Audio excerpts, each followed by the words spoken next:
Now, I know some of you might say, well, how is that possible again if it's based on human characters and even the show is partially live action? Again, like I said, it's based around the fact that the flashbacks are animated. They're basically told through animation, and that with animation, anything's possible.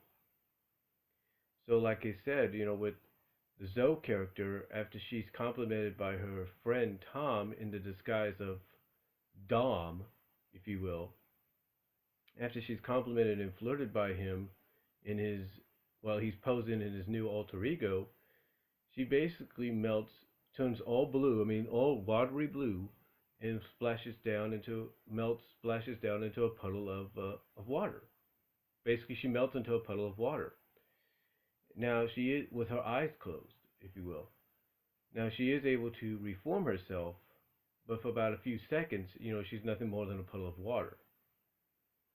So, and again, this is a show based around humans, just like Captain Flamingo was. You know, it's it's basically all about the situation calling for it. That's all it is. It's all about what does the situation call for at this time. And I think that's basically what it is. It's like, okay, does the situation call for it in this scenario or does it call for it in that scenario? You know, that's the way I look at it. That's the way I look at it. It's like, does it call for it in this scenario or does it call for it in that scenario?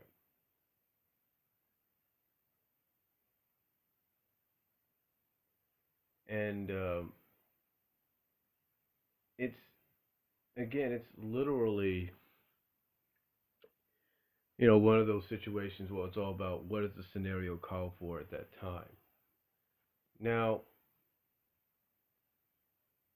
I know again, some people might wonder why would a show, even if it's animated, based around humans, have this incorporated. Well, again, like I said, I know it sounds like a broken record, but it's basically about what the situation calls for. It's all depending on how the writers look at the situation.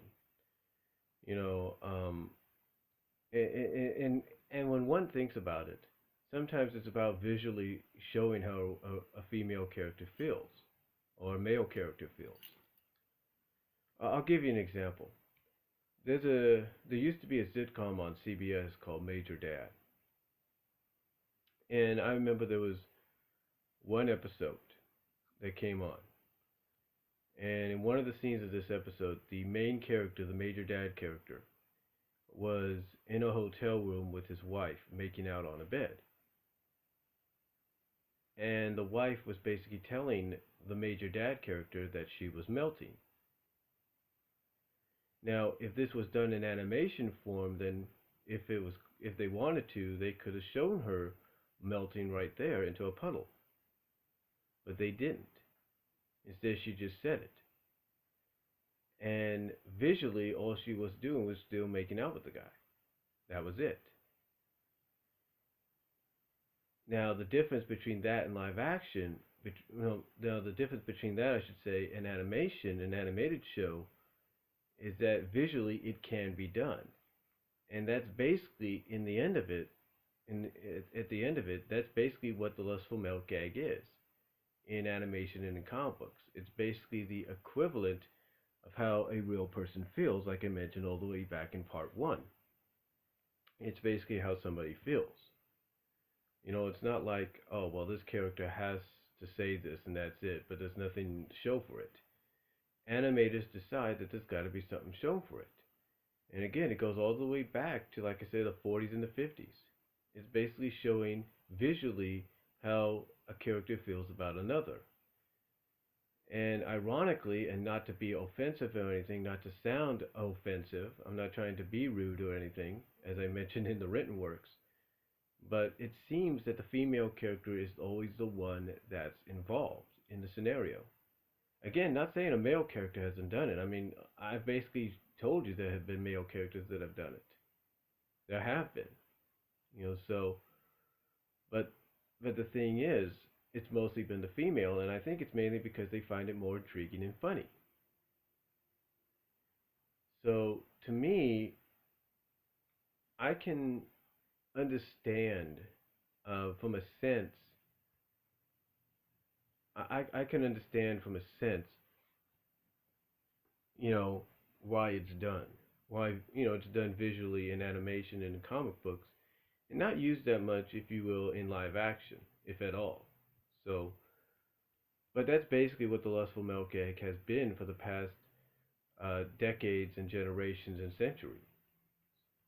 It's basically been the animation, visually the animated way of showing how somebody feels.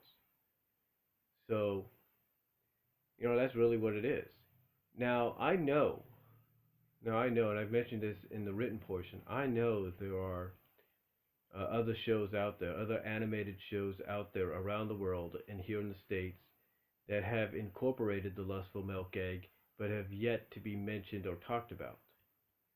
I'm pretty sure that My Little Pony Friendship is Magic has or will be incorporating the Lustful Milk Egg into its show real soon as well. I know some may say that's not going to happen, but guess what? MLP FIM is the show to do it in. It is. It is the show to do it in if they need to. And again, I know there are other shows out there that have probably done it before in the past and currently, but have yet to be mentioned or talked about. So if there is any, let TV tropes know. Let anybody know about it, and maybe it'll get more people viewing that show or that whatever. Just out of curiosity. But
hold on for a sec.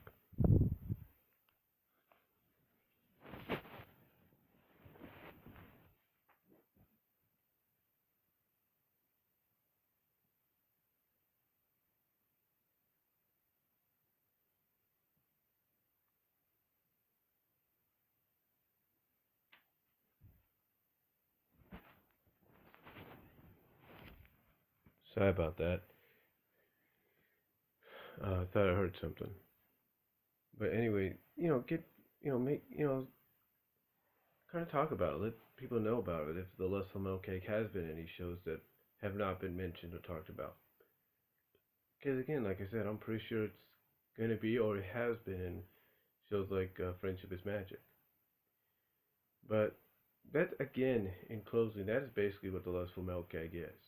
It's just the animation visually, the visual animation equivalent of showing how somebody really feels when it comes to love or romanticness or amour or whatever. So that's all I'm going to say on it. Sorry, this was in 2.5 parts, almost three. Let me know what you guys think down below. Comment if you like. Sorry for the brief interruption there just now. But that's all I'm going to say, and I will talk to you all later. But again, that's basically what it is. So, peace out. God bless.